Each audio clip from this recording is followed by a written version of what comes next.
Some people don't die. They just stop existing in any way anyone can trace. No body, no explanation, just an absence that never closes. These are six of them. Number six, Steve Fawcett. In September 2007, one of the most experienced aviators alive climbed into a single-engine plane and took off from a private ranch in Nevada. Steve Fawcett had already flown solo around the world and broken more than 100 aviation records. This flight was supposed to be routine. He never landed. The search became one of the largest in American civilian history. Satellites, military aircraft, volunteers on foot. Weeks passed. Nothing. Fawcett was declared legally dead in 2008. Then, more than a year later, a hiker in the Sierra Nevada mountains found his ID cards on a remote slope, far outside the original search zone. Investigators traced the area and located wreckage from his plane, along with skeletal remains confirmed through DNA testing. Fawcett had flown into a mountain in poor visibility, the wreckage scattered across terrain so rugged that search teams had walked right past it without ever seeing it. The crash site sat outside the original search grid entirely, in a canyon steep enough that even low-flying aircraft struggled to see into it. Not a conspiracy, just a mountain, and a search radius that wasn't wide enough.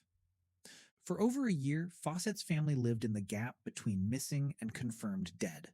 The hiker who found the ID cards wasn't even looking for him. Fawcett's case got an ending. The next five didn't. Number 5, Michael Rockefeller. In November 1961, Michael Rockefeller, son of then New York Governor Nelson Rockefeller, was collecting art in remote Dutch New Guinea when his catamaran capsized offshore. He strapped on 2 empty fuel cans as floats and swam for the coast. He was never seen alive again.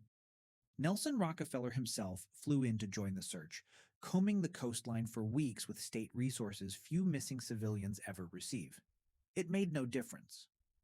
Some researchers believe Michael drowned before reaching shore. Others point to missionary reports suggesting he made it to land, into territory where ritual conflict between villages reportedly still occurred. No remains were ever recovered. More than 60 years later, his family has never received an official answer. Only theories that all end the same way.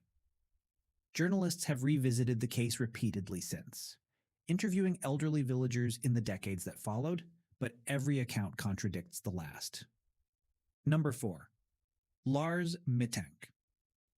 In July 2014, a 28-year-old German tourist named Lars Mittank was at an airport in Bulgaria trying to catch a flight home after a bar fight left him with a burst eardrum. Security footage shows him pacing, agitated. Then he does something nobody has ever fully explained. He runs, not toward the gate, away from it, straight past security and into the countryside. The final camera catches him sprinting across an open field, alone, before vanishing from frame entirely. He has never been found. No body, no confirmed sighting since. None of the footage shows anyone chasing him. Some theories point to a reaction to medication given at a local hospital hours earlier. His family has searched for years, without a single confirmed lead. Bulgarian and German authorities still have no answer. Number 3, the Beaumont children. On Australia Day, 1966, 3 siblings, Jane, Arna, and Grant Beaumont, aged 9, 7, and 4, walked to a beach near Adelaide, a trip they'd made alone many times before. They never came back. Witnesses reported seeing them playing with a tall, sandy-haired man that morning. Some accounts placed them buying pastries later that day, well after they were expected home.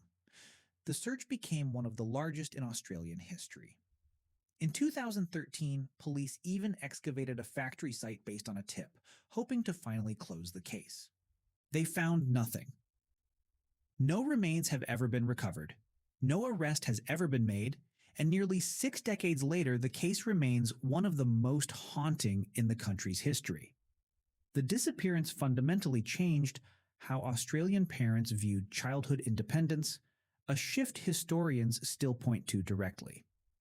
Number 2, Amelia Earhart. In July 1937, Amelia Earhart was attempting to fly around the world with navigator Fred Noonan.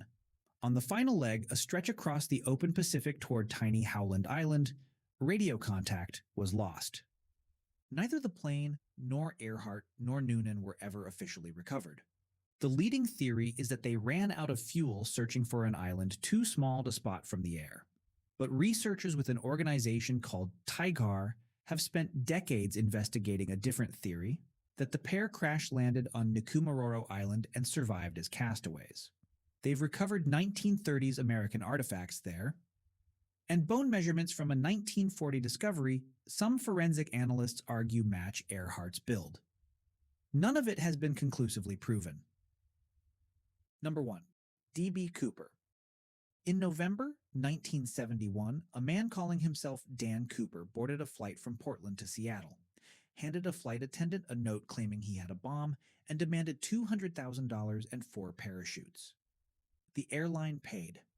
Somewhere over the forests of southwestern Washington, at night, in a storm, Cooper opened the rear stairs of the aircraft and jumped. He was never seen again. The FBI investigated for 45 years, interviewing over 1,000 suspects before suspending the case in 2016. In 1980, a boy digging on the banks of the Columbia River found a decaying bundle of cash confirmed as part of Cooper's ransom, the only physical evidence ever recovered. He wore a business suit into freezing rain over some of the densest forest in the Pacific Northwest. Investigators remain divided on whether that jump was survivable at all. Nobody knows. Still open. Still unsolved. Amateur investigators have spent their own careers combing the same stretch of forest for decades with metal detectors, convinced the rest of the money, and possibly Cooper himself, is still out there. Still just a name on a ransom note. 6 people, 6 disappearances. One of them got an ending, found on a mountainside more than a year after the world stopped looking. The other 5 are still out there, in one form or another, the case files still open, the questions still unanswered. What do you think about these disappearances? Comment down below and subscribe for more content like this.